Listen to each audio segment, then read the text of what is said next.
Hi, I'm Jonathan Harris here at On the Arts. I'm again here at the Houston Press Music Awards Showcase. I'm here with a good friend and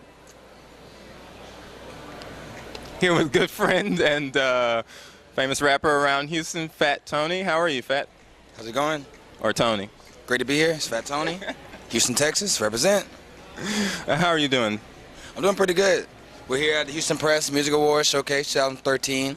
Haven't played this award showcase in a couple years. And now to the big old House of Blues. I'm having a jolly good time. Seen a lot of old friends, like a reunion. Oh, yeah. Now, I've known Fat Tony for a while. You know, we went to high school together. I don't know if you want to claim that or not, but yeah. Carnegie Vanguard High School. Go Rhinos. And he's been doing music since then. He's been doing music ever since then. And you've been really, breaking out with that. How's that? How do you think, what can you attribute to your success? I'm just making quality music and just really just, connecting with people, being honest about the songs, you know what I mean? Making songs that are about things, you know what I mean? Mm-hmm. And when I say be honest with the songs, I'm not saying that I'm making songs that are exactly 100% about my life. Right. But they're about things that I've seen, about things that I've imagined, you know what I mean? And they're coming from a real place. I'm not trying to sell anybody on anything.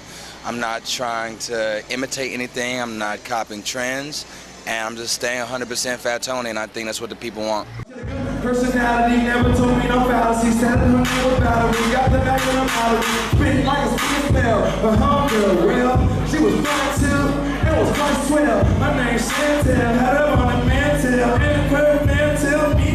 Oh well. You definitely stand with your own style. I do like that. And another thing I like is your lyrics are very centralized. You mentioned Whataburger, you mentioned Mangoes, you mentioned places that Houston people can connect with. Absolutely. automatically. Now you're scheming, you're doing that. It always meant a lot to me when I would hear songs that would mention things that I was familiar with. And even when I hear songs mentioning local places that I've never heard of from another city or another country, I'm like, whoa, what is that like? Mm-hmm. You know what I mean? Let me ask you this. Now, you've been doing music for a while. At what point, because I'm sure you were doing rap before you actually said, hey, I'm going to make a career out of this. So what was that moment that you said, I just like doing this, or I can make a profit, I can make this my business? I went on a tour with Blackie 2 years ago in September of 2011. Mm-hmm. And after that tour, well, before that tour started, I was still working a job, like a part-time job here. When I came back, there was a management change, and I was let go from that job. I was just like, you know what, man, F it. I'm going to just go full steam with it. And it's been going well ever since. And I have a lot of ideas, I have a lot of goals, and I think I'm working the right way to attain them. Yeah. You know what I mean? You're pushing, and you put out several projects. How many projects have you put out? Tons of them. But my main projects for people is my first album, Rap the Gab, my last mixtape, Double Dragon with Tom Cruise, and my new album, Smart A Black Boy. All right. Now, what can we expect from Smart A Black Boy? Well, the album came out back in June. The album is short. It's just about 40-something minutes. Songs about everything. Songs that speak on my dad. Songs that are stories about people that have been failures but have been able to overcome that. Touching a little bit on just gentrification and other racial issues, you know. It's songs to dance to, songs to make love to, you know. For every mood. Yeah. You're a hip-hop artist, but I love that your music is so varied, especially on that album. And may I just say that his performances are much better live than even recorded. Now, some people you can't say that about. Some people, I'd rather put the record on and jam it real loud and ride around town. But I would rather see live. You know, it is sadly kind of rare to see a great performer in rap music, but being a performer has always been #1 for me. You know what I mean? Imagine the kids that come out of shows, pay their money, they work all week or all month or whatever to save up to come pay to see you, to buy drinks, to buy merch.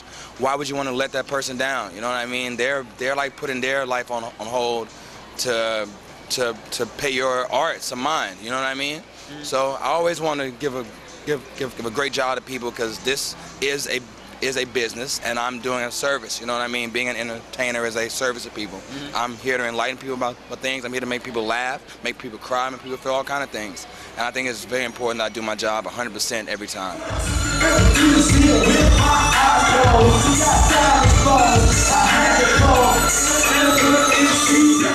Now, let me tell you, he is a great businessman because he understands, and I want to applaud you for this because I've always noticed this. You understand the importance of connections. Word. There's no, I mean, I can go up to people and say, hey, yeah, so yada, yada, yada, Fat Tony, and they'll be like, oh, yeah, I know him. Oh, wow. Yeah. I mean, You're well known. I mean, making music is to reach out to the people, man. I heard a story once when I played in Greensboro last summer, and this guy came up to my show and was like, yo, I just got out of the service. I was listening to your first album, Rap Gap, a lot when I was overseas, and I came to your concert. Your concert was great. Do you want to kick it?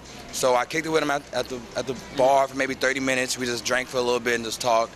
And he was like, man, I can't believe that you stayed after your show to just talk to me, because a lot of artists don't. And I was like, really? It seems strange. He told me that he went to a big artist concert recently and paid $1,000 for 2 tickets for him and his sister, and it included a meet and greet. Okay. When they went to this the meet and greet thing, the artist sat behind this table. Right. All the fans sat in chairs in front of them, and the artist only talked to the radio and press people there. Wow. They didn't speak to a single fan that came there, and I thought that was despicable. You know what I mean? Yeah, it is wrong. Yeah, I've seen It him. like totally takes out the whole point of making music, especially rap music, which is for the people. Right. You know? Yeah, that's one thing I hope that you always stay, because you are going to be successful. You're going to go much, much, much, much higher. Oh, thank you. Yeah, you are, and that you have to stay connected with the people. I hope that. Yeah. That's Now, the whole point of making music. And one thing you've always done, I like to think you're like the king of like social media. Like every Oh, really? every 5 minutes, you're always on. No, don't even play. No, you know you got an award through like Money Houston in it. Press. You got an award from Houston Press on being on social media, so you came in front. Anyway, he's been all over social media. You know, every 5 minutes you might get a tweet. No, I'm joking. I'm overstating. But yeah, he's always on social media. How has social media influenced you as an artist? Like, and how you work work with fans? It is crazy because social media has like now been so embedded in our real lives. You'll meet people and be like, hey, I know you from the internet. You know what I mean? Yeah, it's weird. And I don't know. It's just a great way to, you know, connect with people. It would have been my dream back in the day to be able to tweet at Biggie or like tweet at Pac and have them tweet back at me. So I like to take full advantage of it. Yeah, I know. And then when people actually recognize you, I went up to Nick Greer earlier. I think I met him maybe once in person, but I know him from online. I said, hey, I'm Johnny Harris. He said, oh yeah, I know you. I was like, what? You're not supposed to know me. Despite what they say, the internet is real, and the humans that use it are even realer. Get to know them. Well, thank you so much, Fat Tony. How can they find out more about your music and, you know, find out more about you? Man, you can go to FatTonyRap.com. You can call me, 832-282-40, guess the last 2 digits. And FatTonyRap.com, at FatTonyRap on Twitter, Fat Tony Rap on Facebook. Holler at my man Johnny. All right. He'll point you in the right direction. Thank you so much for joining me, Fat Tony. It's good seeing you. Thanks. This has been On the Arts.